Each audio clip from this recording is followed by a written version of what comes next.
अस्सलाम वालेकुम। मेरा नाम फजल है और मैं आज आपके साथ पाकिस्तान की स्कॉलरशिप के बारे में बात करूंगा। हम कैसे स्कॉलरशिप के लिए अप्लाई कर सकते हैं, कौन कौन से स्कॉलरशिप्स हैं। स्पेसिफ़िकली मैं पाक यूएस कॉरिडोर स्कॉलरशिप के बारे में बात करूंगा। वो कहाँ पे स्कॉलरशिप है, कैसे अप्लाई करना है और किस तरह हमने ऑफ़र लेटर लेना है और उसके बाद कौन कौन से स्टेप्स हैं। चलिए हम स्टार्ट करते हैं। सबसे पहले हम यहाँ पे गूगल सर्च करेंगे यूएस पाकिस्तान कॉरिडोर।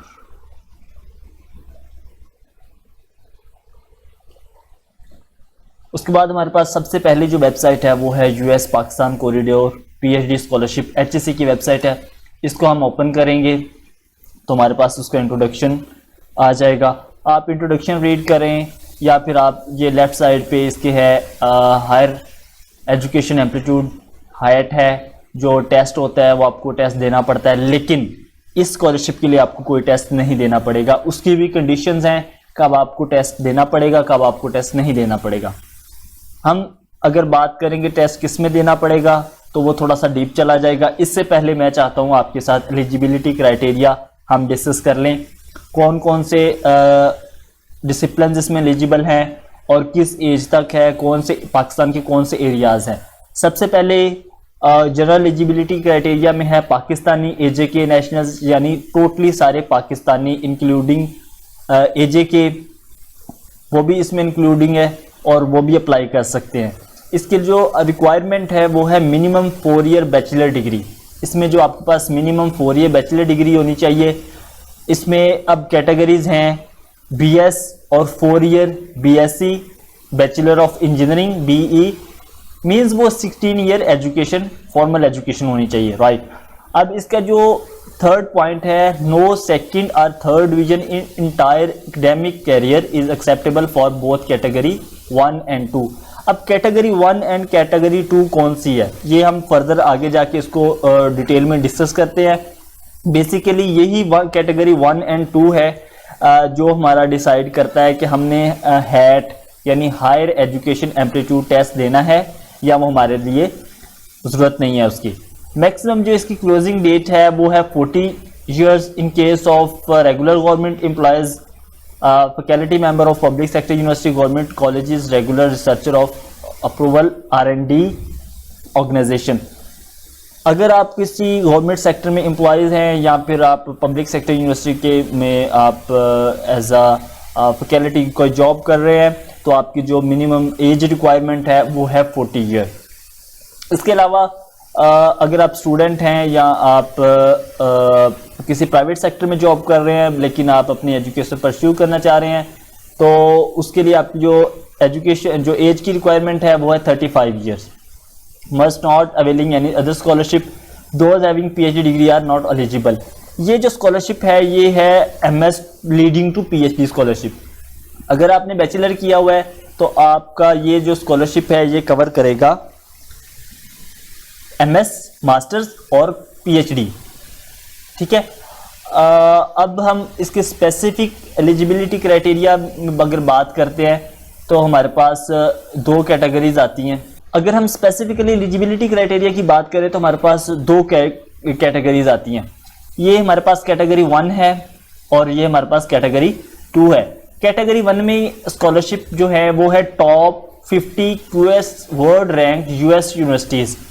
लाइक अगर आपका QS रैंकिंग में अगर आप जाते हैं तो 50 पहली यूनिवर्सिटीज़ में अगर आपका स्कॉलरशिप आपका एडमिशन सिक्योर हो जाता है US यूनिवर्सिटीज़ में तो उसमें आप कैटेगरी 1 में फॉल करते हैं। लाइक आपकी जो QS रैंकिंग है वो उसमें जो टॉप 50 यूनिवर्सिटीज़ हैं अगर उसमें आपका एडमिशन सिक्योर हो जाता है, यूनिवर्सिटीज़ में एडमिशन सिक्योर हो जाता है तो आप कैटेगरी 1 में फॉल करेंगे।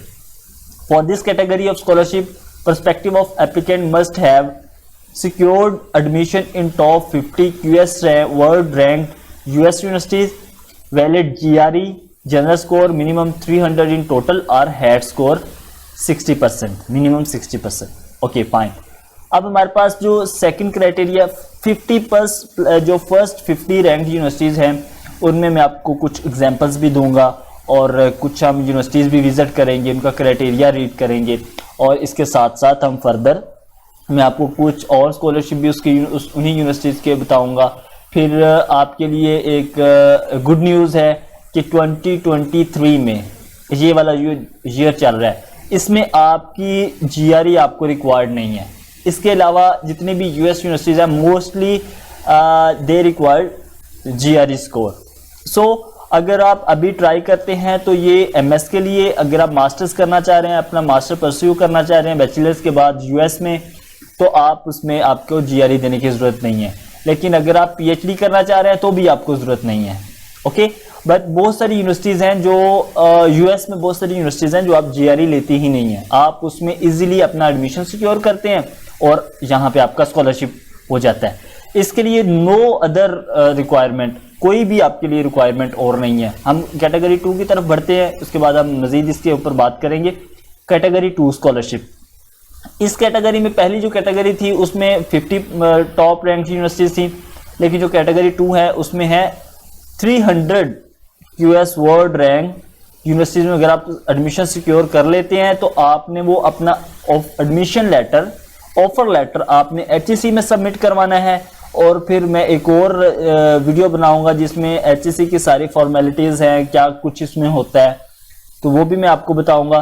तो आपने सिंपली इसमें अपना एडमिशन उनको HEC को मेल करना है और आपने इधर अप्लाई कर देना है। अप्लाई करने के बाद आप उसमें अपना शो करवाएंगे एंड देन आपको स्कॉलरशिप ग्रांट हो जाएगा।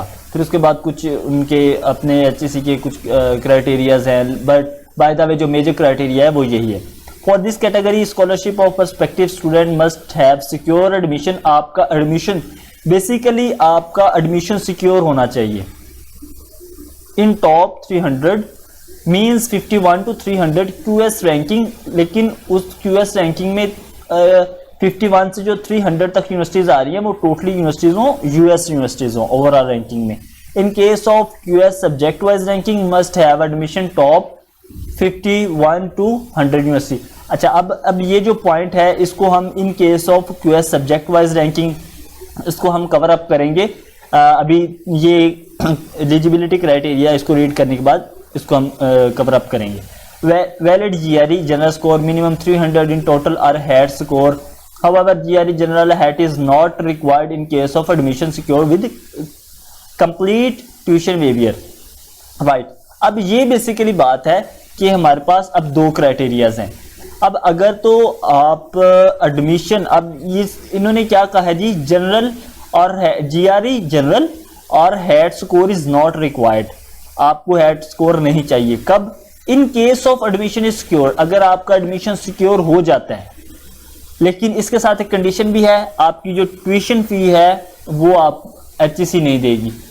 ठीक है, चले अब इसको मजीद एक और बात भी करते हैं। ठीक है, आप अगर हेड GRE टफ है as compare to other admission test like SAT and GRE, लेकिन आप इसमें से और जो है आप इसमें अगर किसी US यूनिवर्सिटी में 300 टॉप यूनिवर्सिटीज़ में, लाइक अगर आप कैटेगरी 1 को स्किप करके से कैटेगरी 2 में आ जाते हैं तो इसमें आप क्या किसी यूनिवर्सिटी में रैंक नहीं कर सकते? वो मैं आपको बताता हूँ किस तरह आपने उसमें अप्लाई करना है, किस तरह अपना एडमिशन सिक्योर करना है। तो इसमें एडमिशन आप सिक्योर कर लेते हैं तो आपको फिर उसके बाद सिर्फ और सिर्फ जस्ट मिनिमम 60% स्कोर देना है हैट का, ये बहुत इजीली आ जाता है। और इट माइट भी पॉसिबल कि ये भी ना देना पड़े, मेरे बहुत सारे कोलीग्स हैं जिनको ये भी नहीं देना पड़ा। ठीक है, और उनको उनकी ट्यूशन फी HEC पे कर रही है। फाइन, अगर हम बात करते हैं कि हमने QS सब्जेक्ट वाइज और QS रैंकिंग में किस तरह इसको सर्च करना है यूनिवर्सिटीज को और किस तरह हमने अप्लाई करना है।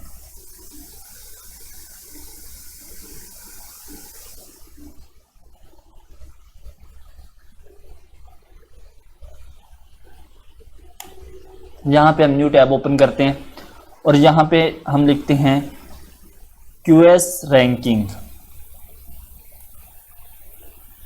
ये हमारे पास जो फर्स्ट टैब आ रही है QS यूनिवर्सिटी रैंकिंग, इसको हम ओपन करते हैं।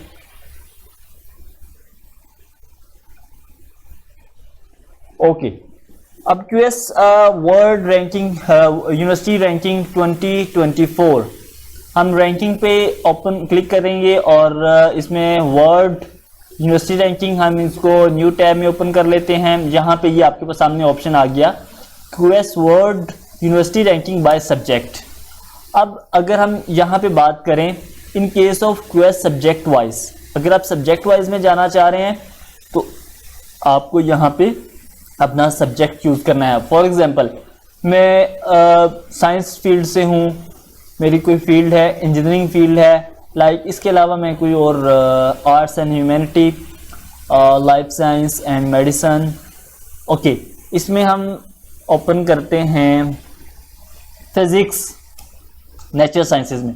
इस पर मैंने क्लिक किया तो ये जो मेरे पास यूनिवर्सिटीज शो हो रही हैं, ये उनकी रैंकिंग शो हो रही है, ये वाली जो साइड पे है 1 2 3, और ये इनका ओवरऑल स्कोर शो हो रहा है। ये मुझे उसकी रैंकिंग शो हो रही है सब्जेक्ट वाइज फिजिक्स के लिहाज से।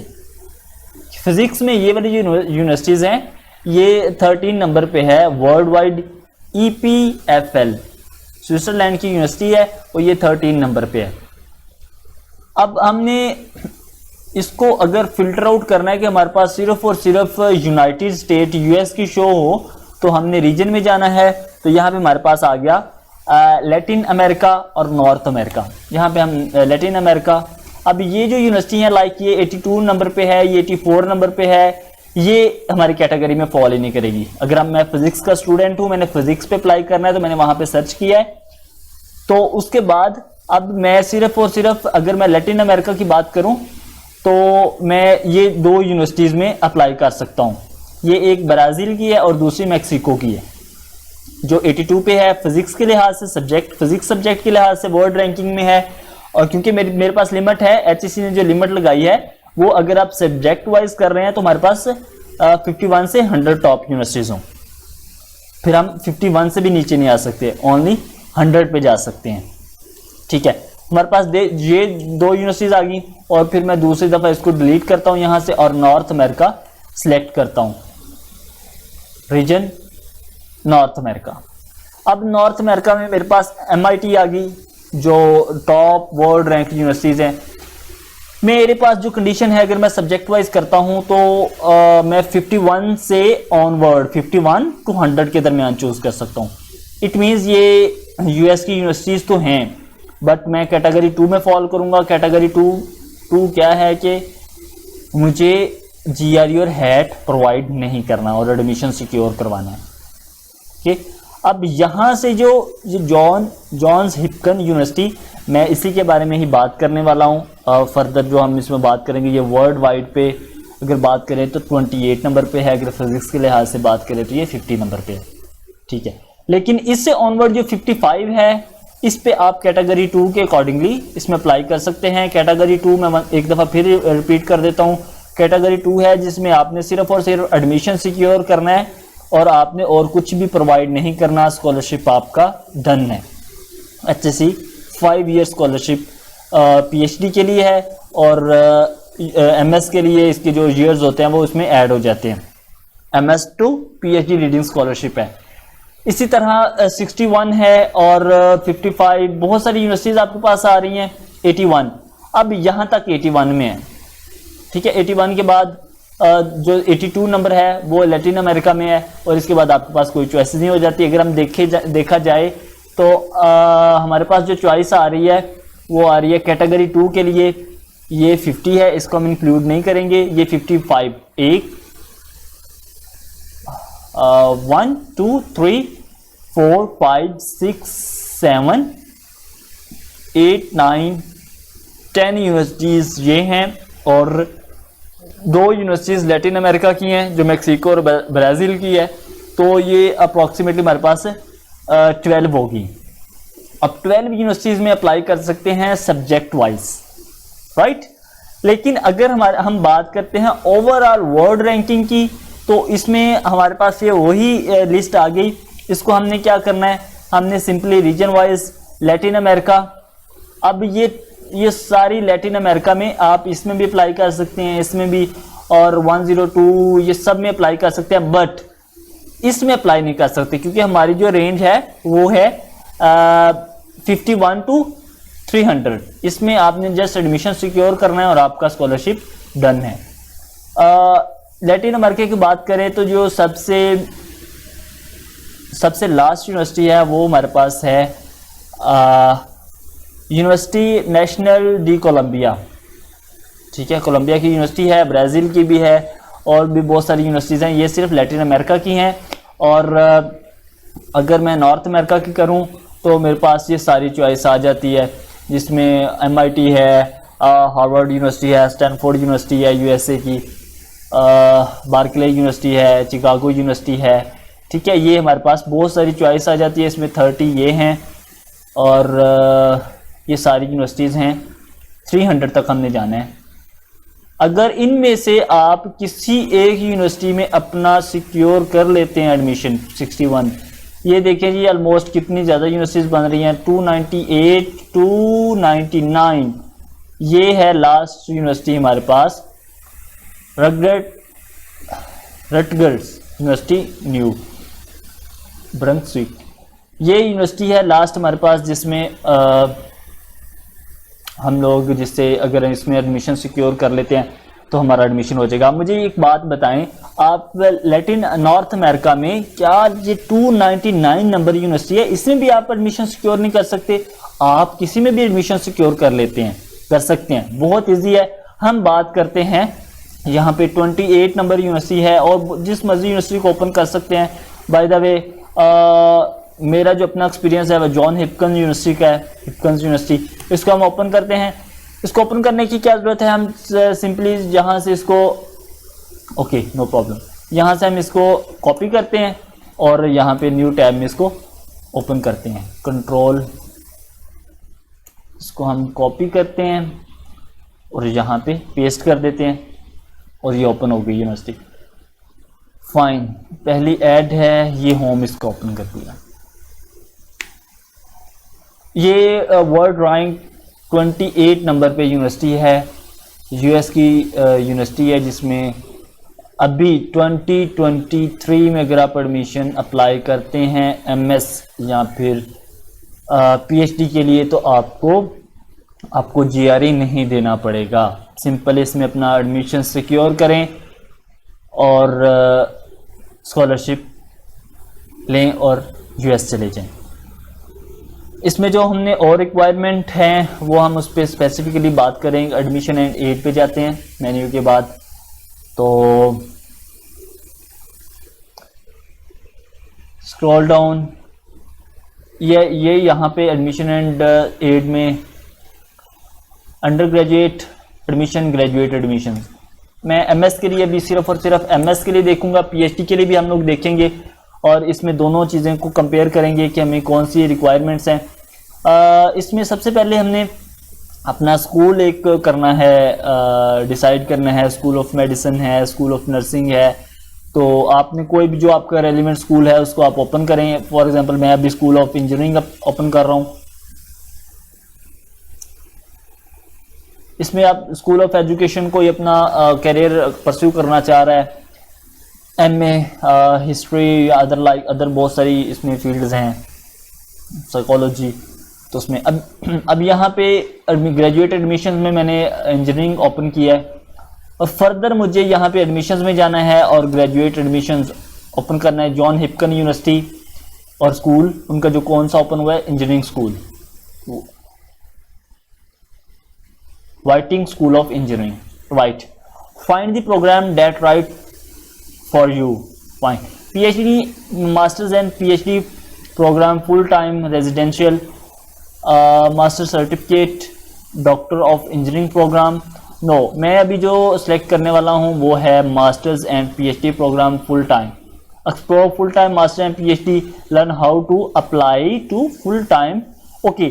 बट सबसे पहले मैं एक्सप्लोर करूंगा कि मुझे कौन कौन सी इसकी रिक्वायरमेंट कौन कौन सी है, इंग्लिश की रिक्वायरमेंट कितनी है, GRE की रिक्वायरमेंट कितनी है, और इसके बाद मैं इसको परस्यू करूंगा।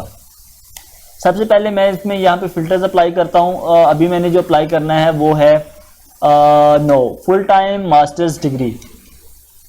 यहाँ पे कोर्सेज हैं, ओके अप्लाई फिल्टर करता हूँ। मैं सिर्फ और सिर्फ अभी मास्टर्स के लिए सर्च कर रहा हूँ, इंजीनियरिंग में मास्टर्स, और उसके बाद फिर PhD पे बात करेंगे, जहाँ पे उसकी फील्ड्स निकल आ गई हैं सामने, civil engineering, computer science, data science, electrical, computer engineering and engineering management. Fine, यहाँ पे मैं मैकेनिकल इंजीनियरिंग ओपन करता हूँ और ये हमें कैंपस बता रहे हैं, फुल टाइम बता रहे हैं, इसका जो मोड ऑफ एजुकेशन है। ओके फाइन, यहाँ पे हमारे पास मास्टर प्रोग्राम इसका ओपन हो गया, master of science in engineering. ठीक है, laboratory work in cooperative education environment, all courses options. Fine, आप अपने इसको अपने कोर्स के प्रोग्राम के रिलेटेड अगर आप इसमें इंटरेस्टेड हैं तो आप इसमें फर्दर इसमें कर सकते हैं, इसको रीड आउट कर सकते हैं। बाय द वे अभी हम रेडी टू अप्लाई पे क्लिक करते हैं, ग्रेजुएट एडमिशंस, और यहाँ पे देखते हैं कि इसका जो रिक्वायरमेंट है वो कौन कौन सी रिक्वायरमेंट्स हैं। वी आर सीकिंग, ओके, हमारे पास ये ऑप्शन इसका ओपन हो गया, एप्लीकेशन इंफॉर्मेशन एंड रिक्वायरमेंट्स।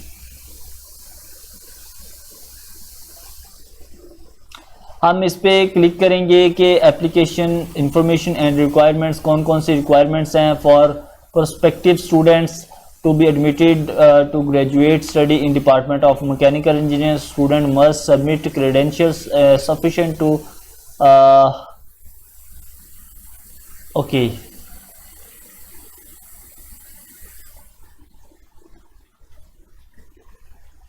ठीक है। No academic degree is required, but the applicant should have achieved very high score on graduate record examination. आपको GRE में she has a good chance of completing the requirement for a graduate degree. Okay, fine.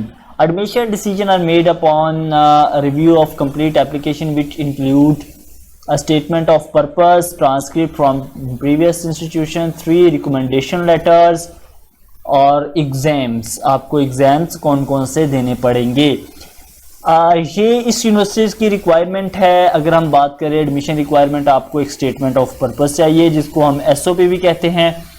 Further अगर आप SOP के बारे में कुछ information लेना चाह रहे हैं तो मैं उसके रिलेटेड भी एक वीडियो बना दूंगा, बहुत ईजी है और इसमें विदाउट एनी प्लेजरिज्म बहुत हाई फाई आप अपनी SOP लिख सकते हैं, वो मैं आप एक और वीडियो में आपको बताऊंगा। और आपके पास सबसे पहले आपके पास एक जो आपका डिसीजन, एडमिशन डिसीजन होगा, made upon review of complete, ये मेजर डॉक्यूमेंट्स है जो आपने प्रिपेयर करने हैं। सबसे पहले आपने SOP अपना बनाना है, ट्रांसक्रिप्ट आपकी जो डेफिनेटली अगर आपने बैचलर किया हुआ है, BSc या BSc की हुई है या 16 ईयर एजुकेशन है तो उसकी जो आपके पास ट्रांसक्रिप्ट है वो होनी चाहिए, आपके पास डिग्री होनी चाहिए, और आपकी जो प्रीवियस यूनिवर्सिटी है वहाँ से 3 रिकमेंडेशन, लेटर ऑफ रिकमेंडेशन होने चाहिए। अब लेटर ऑफ रिकमेंडेशन आप किसी भी अपने एक तो आप अपने सुपरवाइजर का लेते हो और बाकी आपको पास मिनिमम 2 प्रोफेसर्स का होना चाहिए। प्रोफेसर्स, असिस्टेंट प्रोफेसर की बात नहीं कर रहा, लेक्चरर की बात नहीं कर रहा, प्रोफेसर्स की बात कर रहा हूँ। एक आपका सुपरवाइजर का होना चाहिए और बाकी आपके पास जो 2 हैं वो 2 प्रोफेसर्स के होने चाहिए और वो कोई भी हो सकते हैं।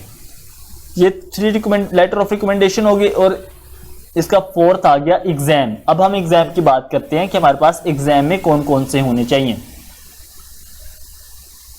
फर्स्ट ऑफ ऑल तो GRE, अगर आप किसी भी US यूनिवर्सिटी में अप्लाई करते हैं तो वहाँ पे आपको GRE रिक्वायर्ड है। हर यूनिवर्सिटी, हर USA यूनिवर्सिटी में रिक्वायर्ड नहीं है, बहुत ज़्यादा में रिक्वायर्ड है, कुछ भी नहीं है। तो आप अगर अपना एडमिशन सिक्योर करना चाह रहे हैं और विदाउट GRE करना चाह रहे हैं तो आपको सिंपली क्या करना है, आपको सिंपली उन यूनिवर्सिटीज को सिलेक्ट करना है जिनमें GRE रिक्वायर्ड ही नहीं है। आप अपना उसमें एडमिशन सिक्योर करवाएं और अपना स्कॉलरशिप आप लें और US चले जाएं, वहां पे जाके स्टडी करें, या जो भी आपका पर्पस है। अगर आपको इनकम जनरेट करना है तो आप वहां पे इनकम भी जनरेट करें। ओके, GRE में अब बात करते हैं, हम MS की बात कर रहे हैं। हमारे पास जो प्रोग्राम है वो है ग्रेजुएट स्टडी और डिपार्टमेंट ऑफ मैकेनिकल इंजीनियरिंग। इस तरह हर डिपार्टमेंट का आप देख सकते हैं। ये 28 नंबर पे 28 रैंक यूनिवर्सिटी है of US ranking world wide USA की। और GRE मैं आपको यहाँ पे एक और बात क्लियर करता जाऊँ, आपने जो भी अगर आप स्कॉलरशिप में अप्लाई करना चाह रहे हैं इस स्कॉलरशिप में, तो आपको वर्ल्ड 300 टॉप 300 वर्ल्ड रैंक में जाना है और यूएसए यूनिवर्सिटीज होनी चाहिए।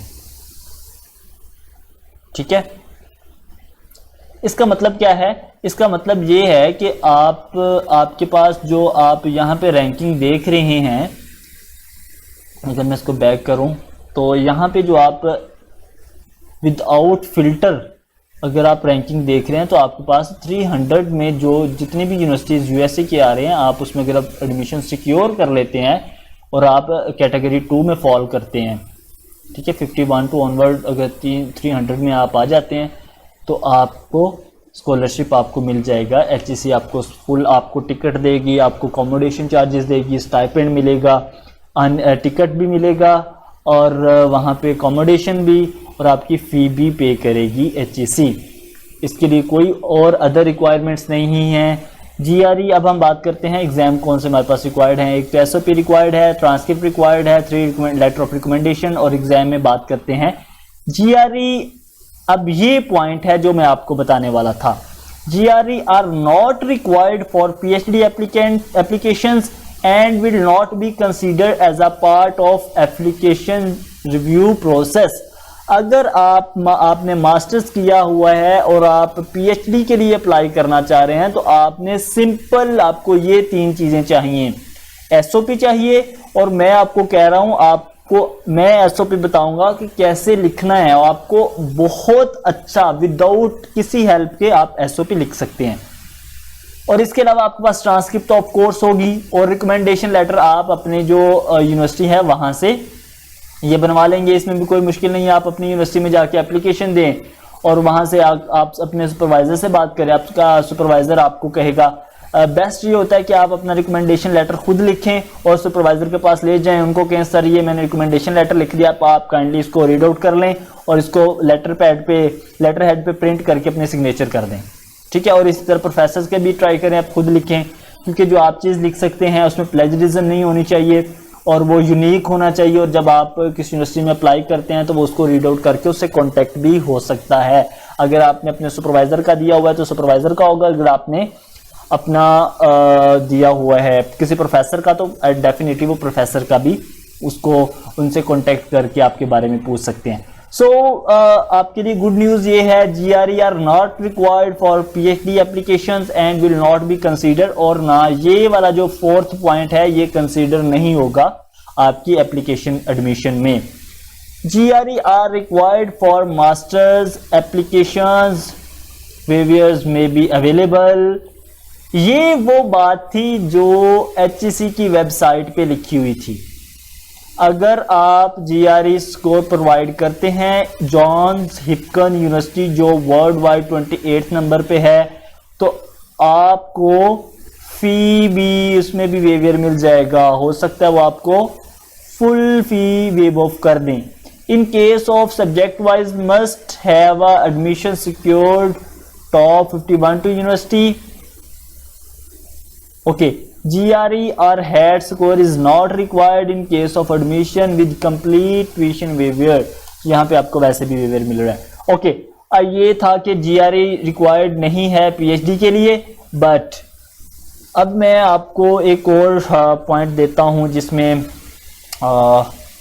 मास्टर्स के लिए भी वेव ऑफ है। अभी बहुत सारी यूएस यूनिवर्सिटीज़ हैं जिसमें GRE मास्टर्स के लिए भी रिक्वायर्ड नहीं है 20-23 ईयर्स के लिए।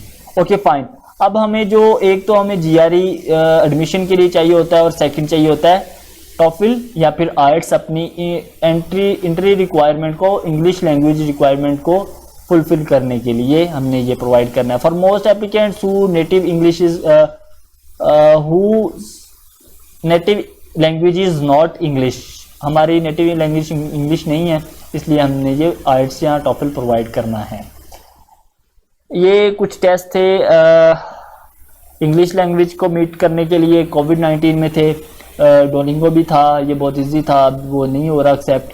Fine, start your graduate application. ठीक है जी, If you are a current John Hopkins Mechanical Engineering graduate student, please see section of manual. Fine. Submission deadline, अगर आप इसमें अगर एप्लीकेशन सबमिट कर रहे हैं तो we will accept graduate application both PhD and MSE applicant masters of engineering. ये engineering spring semester है, इनका स्प्रिंग सेमेस्टर स्टार्ट होता है स्प्रिंग 2024 में, और application will be accepted beginning mid August 2023। The application submission deadline is October 15, 2023। Fine. First semester और इसकी जो हमारे पास डेडलाइन है वो है around September, accepted beginning of September 2022। तो ये फिर ये पास था, अभी हमारे पास जो है वो स्प्रिंग सेमेस्टर ही है। We are strongly encourage RP application to submit where possible. Submission deadline including your statement of purpose, 3 recommendation letter, transcript, GRE score for international applicants, adds score unless native speaker. Fine. Graduate of it does not accept. ठीक है, okay fine. अभी हम एक और बात करते हैं कि यहाँ पे मैंने आपको कहा था कि अगर आप 2023 में अप्लाई करते हैं तो आपको पीएचडी के लिए, तो ये स्पेशली लिखा हुआ है, मेंशन हुआ है, GRE are not required for PhD application. ये दुनिया की वर्ल्ड वाइड 28 नंबर पे यूनिवर्सिटी है जिसमें पीएचडी के लिए आपको जीआरई रिक्वायर्ड नहीं है। लेकिन साथ में अगर दूसरा पॉइंट रीड करें, GRE are required for masters application waiver में बी अवेलेबल। अब ये जो वेवियर में भी अवेलेबल है, इसमें आपकी प्रोफाइल के अकॉर्डिंगली आप देखा जाएगा कि हम इनसे जीआरई रिक्वायर्ड करेंगे या इनको वेव ऑफ कर देंगे। Okay fine. नीचे स्क्रॉल डाउन करते हैं, यहाँ पे ये जीआरई है, यहाँ पे भी इन्होंने मेंशन किया होगा, if I am eligible for examination for submitting a TOEFL IELTS, how will the examination. Okay fine. Who must submit GRE score, ये मेन पॉइंट है। GRE are not required for PhD, same. GRE are required for masters application, waiver में भी available. ये जो waiver में भी available है, ये 2023 में इनको जीआरई नहीं चाहिए। Please follow the instruction. अब ये उन्होंने बताया हुआ है कि आपने किस तरह जीआरई, अगर आपके पास नहीं है और आप एडमिशन लेना चाह रहे हैं तो आपने किन स्टेप्स को फॉलो करना है।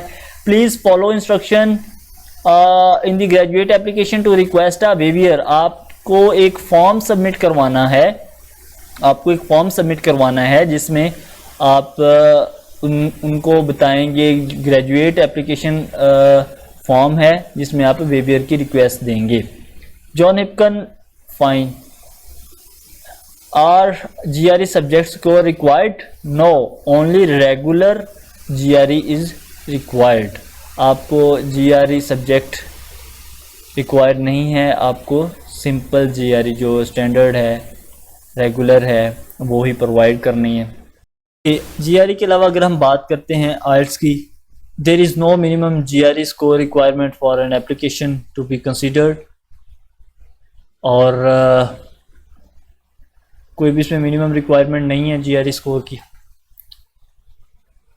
The university prefer a minimum TOEFL score of 100 or IELTS score of 7, which our department follows.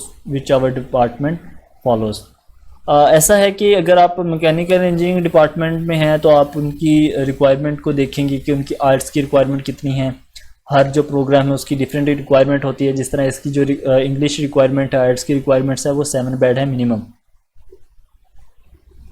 और इसके अलावा अगर हम नीचे देखते हैं, what are the average GRE TOEFL and IELTS score for applicant, we do not calculate average score of applicant, nor do we release information about applicant's score.